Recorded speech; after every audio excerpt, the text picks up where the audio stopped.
Hello दोस्तों, मैं दीपक आप सभी को अपने चैनल पर स्वागत करता हूं। हमारा आज का टॉपिक है पृथ्वी का चुंबकत्व तथा चुंबकीय पदार्थ। ये चैप्टर का नाम है और इसमें जो टॉपिक है वो चुंबकीय क्षेत्र। वही यूनिट चल रही थी मैग्नेट वाली, इसका नाम है विद्युत धारा का चुंबकीय प्रभाव तथा चुंबकत्व। इस यूनिट का नाम है, चैप्टर का नाम है पृथ्वी का चुंबकत्व। ये चैप्टर है पृथ्वी का चुंबकत्व, माने पृथ्वी भी एक प्रकार का चुंबक है या पृथ्वी में भी चुंबकीय गुण पाए जाते हैं। इसके बारे में चर्चा किया जाएगा इसमें कि पृथ्वी में चुंबक का गुण है तो कैसे है। तो इसके पहले सबसे पहले हम जानते हैं कि चुंबकीय क्षेत्र क्या है। इसके पहले भी हम लोग इसको पढ़ चुके हैं, चैनल पे इसका वीडियो पड़ा है, इसको आप देख सकते हैं। इसमें हमने बताया है कि चुंबकीय क्षेत्र क्या है। इसमें शॉर्ट में हम आपको बता दें कि चुंबकीय क्षेत्र क्या होता है। सबसे पहले एक होता है चुंबक। चुंबक में ऐसा माना जाता है कि दो ध्रुव होते हैं, एक इसको उत्तरी ध्रुव और एक को दक्षिणी ध्रुव कहते हैं। अब चुंबकीय क्षेत्र क्या है कि चुंबक के चारों ओर का वो क्षेत्र जहां तक इस चुंबक का प्रभाव महसूस किया जा सकता है उसी को इसका चुंबकीय क्षेत्र कहते हैं। अब चुंबकीय क्षेत्र बनता कैसे है, तो चुंबकीय बल रेखाओं से। ऐसा माना जाता है कि चुंबक से बल रेखाएं निकलती हैं। ये पूरी तरीके से काल्पनिक रेखाएं हैं और ये बल रेखाएं जहां तक जाती हैं वहां तक चुंबक का प्रभाव महसूस किया जा सकता है। इसकी दिशा चुंबक के उत्तरी ध्रुव से दक्षिणी ध्रुव की ओर होती है। ये चुंबक के बारे में था, चुंबकीय क्षेत्र। तो चुंबकीय क्षेत्र जैसे चुंबक में होता है, ऐसा माना जाता है कि पृथ्वी में भी चुंबकीय क्षेत्र है। मतलब पृथ्वी के अंदर एक चुंबक फिट है, ऐसा माना जाता है कि पृथ्वी में अगर चुंबक है तो कैसे है। तो इस चित्र में हमने पृथ्वी के चुंबकत्व के बारे में बनाया हुआ है। मतलब चुंबकीय क्षेत्र ये जो टॉपिक है ये तो हम लोग पहले ही पढ़ चुके हैं। हमारा आज का टॉपिक है पृथ्वी का चुंबकीय क्षेत्र। मतलब पृथ्वी एक चुंबक है, वो कैसे है इसके बारे में चर्चा की है। तो सबसे पहले हम जानते हैं इस चित्र में बहुत सारी चीजें लिखी हुई है। इस चित्र को आइए समझते हैं। ये जो गोल गोल ये बना हुआ है ये पृथ्वी है। ये जो डॉटेड लाइन से ये रेखा बनी हुई है इसको पृथ्वी का घूर्णन अक्ष कहते हैं और इसी को भौगोलिक अक्ष भी कहा जाता है। तो बात आई कि भौगोलिक अक्ष से क्या समझते हो। तो भौगोलिक अक्ष क्या है, ये छोटी छोटी कुछ परिभाषाएं हैं जो आपसे पूछी जा सकती है। तो इसको छोटा छोटा जो है इसको क्लियर करेंगे। जो हमारा टॉपिक है वो है पृथ्वी का चुंबकत्व। पृथ्वी का चुंबकत्व, मैग्नेटिक प्रॉपर्टी ऑफ अर्थ। तो ये भौगोलिक अक्ष क्या होता है, ये उत्तरी ध्रुव है, पृथ्वी का नॉर्थ है, ये पृथ्वी का साउथ। जहां हम लोग पृथ्वी के संबंध में बात करेंगे वहां पे हम लोग भौगोलिक शब्द का इस्तेमाल करेंगे और जहां जहां चुंबक के बारे में बात करेंगे वहां पे चुंबकीय बात करेंगे। तो जहां पे अगर हम मान लो पृथ्वी के उत्तरी ध्रुव की बात करेंगे तो इसको हम लोग भौगोलिक उत्तरी ध्रुव लिखेंगे, भौगोलिक उत्तरी ध्रुव। अब पृथ्वी के दक्षिणी ध्रुव की बात करेंगे तो हम लोग लिखेंगे पृथ्वी का भौगोलिक दक्षिणी ध्रुव। पृथ्वी के बारे में हो गया। अब ऐसे चुंबक के बारे में भी है, चुंबक में भी तो दो ध्रुव होते हैं, तो उसके बारे में भी अभी बताते हैं आपको। सबसे पहले भौगोलिक अक्ष क्या होता है।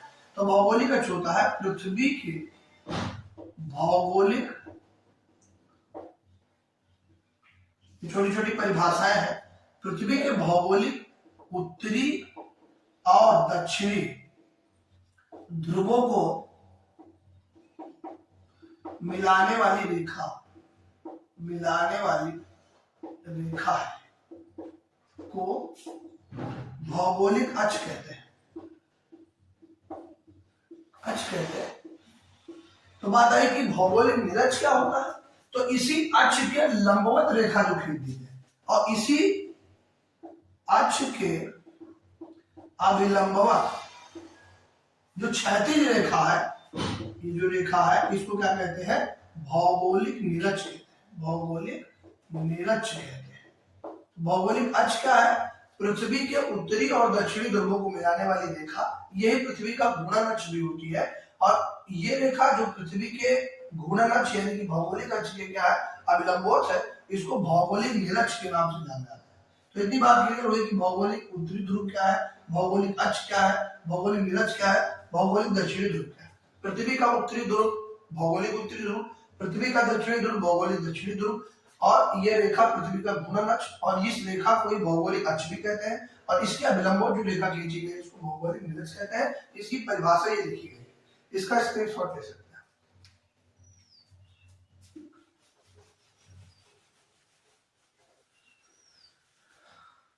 अब पृथ्वी के चुंबकत्व की अगर हम बात करें तो ऐसा माना जाता है कि पृथ्वी भी एक क्या है, चुंबक। पृथ्वी क्या है, एक चुंबक। तो पृथ्वी एक चुंबक कैसे है, क्योंकि पृथ्वी में भी चुंबकीय गुण पाया जाता है। और कैसे पाया जाता है, ऐसा माना जाता है कि पृथ्वी के अंदर एक चुंबक फिट कर दिया गया और वो चुंबक उल्टा फिट कर दिया गया। उल्टा कैसे फिट होता है, जैसे ये पृथ्वी का दक्षिणी ध्रुव है तो उधर चुंबक का जो चुंबक है उसका उत्तरी ध्रुव है, और जिधर पृथ्वी का उत्तरी ध्रुव है उधर चुंबक का दक्षिणी ध्रुव है। ये पृथ्वी का उत्तरी ध्रुव है, ये चुंबक का दक्षिणी ध्रुव। ये पृथ्वी का दक्षिणी ध्रुव है, ये चुंबक का उत्तरी ध्रुव है। ऐसा माना जाता है कि जो पृथ्वी के अंदर जो चुंबक है, पृथ्वी के अंदर जो चुंबक है, पृथ्वी के भीतर जो चुंबक है उसका उत्तरी ध्रुव जो है, चुंबक का उत्तरी ध्रुव वो पृथ्वी के दक्षिणी ध्रुव है, पृथ्वी के दक्षिणी ध्रुव की ओर है। और जो चुंबक का दक्षिणी ध्रुव है, चुंबक का दक्षिणी ध्रुव जो है वो पृथ्वी के उत्तरी ध्रुव की ओर है, पृथ्वी के उत्तरी ध्रुव। मतलब ये चुंबक, ये ब्लैक कलर का बना हुआ है, ये चुंबक हमने बनाया है। ये गोल गोल है, ये पृथ्वी है। तो ये और ये वाली ब्लू कलर की जो रेखा है ये चुंबक का अक्ष कहलाती है, इसको चुंबकीय अक्ष बोलते हैं। पृथ्वी का चुंबकीय अक्ष या चुंबक का अक्ष कहते हैं। तो ये जो चुंबक है ये उल्टा है, देखो ये यस वाली जो ये यस पॉइंट बना है ये पृथ्वी का दक्षिणी ध्रुव है, और ये जो यर बना हुआ है ये चुंबक का उत्तरी ध्रुव है। तो मतलब दक्षिण की तरफ उत्तरी ध्रुव और उत्तर की तरफ दक्षिणी ध्रुव होने के कारण पृथ्वी में भी चुंबकीय क्षेत्र पाया जाता है, जिसकी दिशा चुंबक के उत्तरी ध्रुव से दक्षिणी ध्रुव की ओर होती है। पृथ्वी के दक्षिणी से नहीं, मतलब चुंबक के उत्तरी ध्रुव से दक्षिणी, ये उत्तर से दक्षिण की ओर एरो का डायरेक्शन बनाया गया है। तो ये है पृथ्वी के चुंबकत्व के बारे में। पृथ्वी भी एक प्रकार का चुंबक है, ऐसा माना जाता है कि पृथ्वी एक प्रकार का चुंबक है, इसमें भी एक चुंबक फिट है, और वो चुंबक की दिशा क्या है, पृथ्वी के उत्तरी ध्रुव में उसका दक्षिणी ध्रुव फिट है, और दक्षिणी सिरे की तरफ मतलब दक्षिणी ध्रुव की तरफ उसका उत्तरी ध्रुव लगा हुआ है।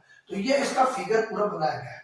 इसमें से जो बल रेखाएं गुजर रही है, चुंबकीय बल रेखाएं, वो एन से एस की ओर गुजर रही है, इनको चुंबकीय बल रेखाएं कहते हैं। ये चुंबकीय उत्तरी ध्रुव और ये चुंबकीय दक्षिणी ध्रुव है। चुंबक के उत्तरी और दक्षिणी ध्रुव को मिलाने वाली रेखा ये क्या कहलाती है, पृथ्वी का चुंबकीय अक्ष कहलाती है।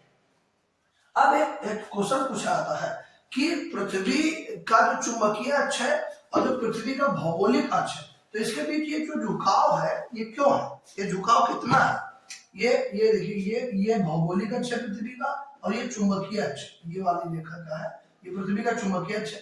तो इसके बीच कुछ झुकाव है, मतलब जो पृथ्वी का चुंबकत्व है, इसमें एक टॉपिक ये पूछा जाता है कि ये झुकाव कितना है।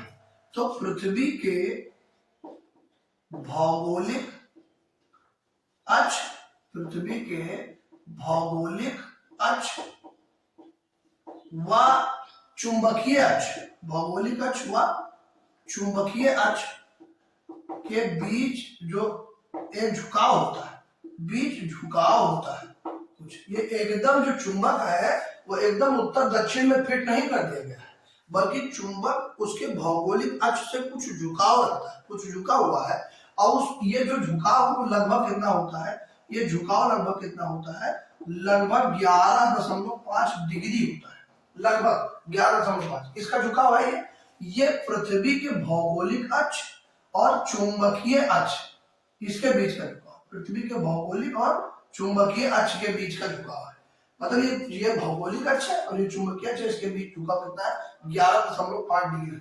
अब इसके बारे में और चर्चा किया जाएगा। तो अभी छोटी छोटी ये परिभाषाएं हैं कि इसके बीच झुकाव कितना होता है, तो 11.5 डिग्री। पृथ्वी का घूर्णन अक्ष क्या है, पृथ्वी जिस अक्ष पर अपने घूम रही है उसको उसका घूर्णन अक्ष कहते हैं, और इसका भौगोलिक अक्ष भी कहते हैं। ये उत्तर से दक्षिण में पृथ्वी अपने अक्ष पर 13.5 डिग्री झुकी हुई है, ऐसा भूगोल में बताया गया है। और अब यहाँ पे ये सब छोटी छोटी परिभाषा। अब पृथ्वी के चुंबकत्व को सपोर्ट कैसे मिला, कैसे हमको पता चला कि पृथ्वी में जो चुंबकत्व है उसकी व्याख्या कैसे की जाए, उसको कैसे प्रूव किया जाए। तो उसमें उसका कुछ कारण भी है और उसको प्रूव करने के कुछ तथ्य दिए गए हैं। वो कैसे कैसे हैं, तो देखिए सबसे पहला तथ्य ये मिला, प्रमाण मिला कि पृथ्वी में अगर चुंबकीय क्षेत्र है तो इसका पहला प्रमाण ये है कि अगर कोई चुंबकीय सुई है, अगर कोई चुंबकीय सुई है, इस चुंबकीय सुई, अगर कोई चुंबकीय सुई है, अगर उसको पृथ्वी पर ऐसे किसी धागे से बांध करके से टांग दिया जाए तो उत्तर दक्षिण दिशा में ही सदैव ठहरेगी। ये इसका पहला प्रमाण है कि पृथ्वी में भी चुंबकीय क्षेत्र पाया जाता है। मतलब किसी चुंबकीय सुई का उत्तर दक्षिण दिशा में ठहरना, इसका पहला प्रमाण। उत्तर दक्षिण दिशा में ठहरना, उत्तर दक्षिण दिशा में ठहरना, इसका पहला प्रमाण है कि अगर कोई सुई अगर हम टांगे तो सदैव उत्तर दक्षिण दिशा में ही ठहरती है। इससे यह स्पष्ट होता है कि पृथ्वी में भी चुंबकत्व पाया जाता है, यह चुंबकीय गुण है। और दूसरा क्या है कि अगर किसी लोहे को अगर पृथ्वी के भीतर, लोहे को अगर पृथ्वी के भीतर उत्तर दक्षिण दिशा में कुछ समय के लिए गाड़ दिया जाए तो वो चुंबक बन जाता है, वो चुंबक बन जाता है, तो वो क्या बन जाता है, चुंबक बन जाता है। पृथ्वी के अंदर अगर किसी लोहे को जैसे ये चुंबक फिट है इसे गाड़ दिया जाए उत्तर दक्षिण दिशा में, तो कुछ समय के बाद हमें देखेंगे कि वो लोहा क्या बन गया है, चुंबक बन गया। इससे भी स्पष्ट होता है कि पृथ्वी के भीतर चुंबकीय गुण है, पृथ्वी में भी चुंबकत्व पाया जाता है। तो पहला चुंबकीय सुई का उत्तर दक्षिण दिशा में ठहरना। दूसरा किसी लोहे को अगर गाड़ दो तो वो लोहे का जो है चुंबक बन जाना, ये दूसरा स्पष्टीकरण है। और तीसरा है उदासीन बिंदुओं का मिलना, उदासीन बिंदुओं का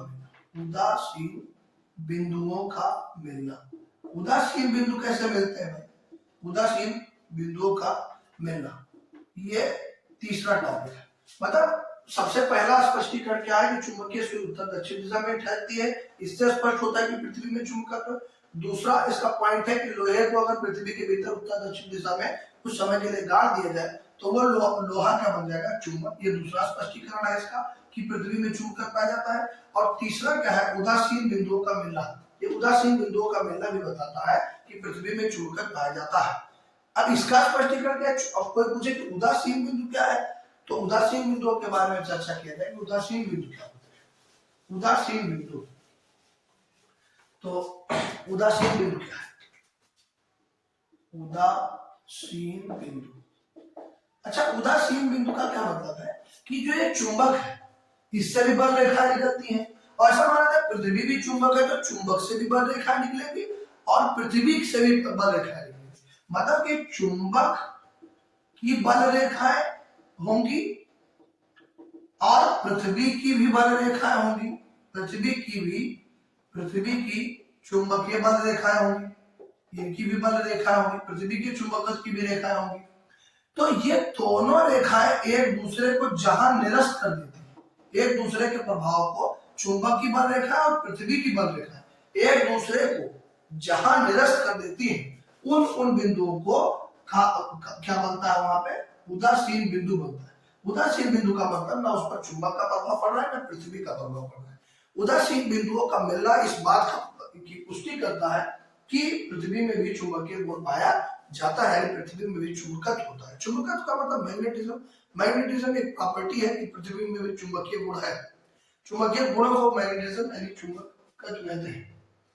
तो उदासीन बिंदु कैसे मिलते हैं, जब चुंबक की बल रेखा है और पृथ्वी की बल रेखा है एक दूसरे को जहां काटती है या निरस्त करती है दूसरे के प्रभाव को, उसको हम लोग क्या कहते हैं, उदासीन बिंदु कहते हैं।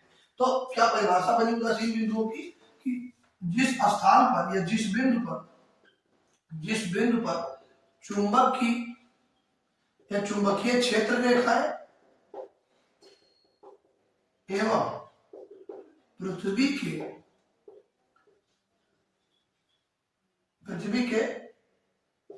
की चुंबकीय रेखाएं बल रेखा एक दूसरे के प्रभाव को निरस्त करती है,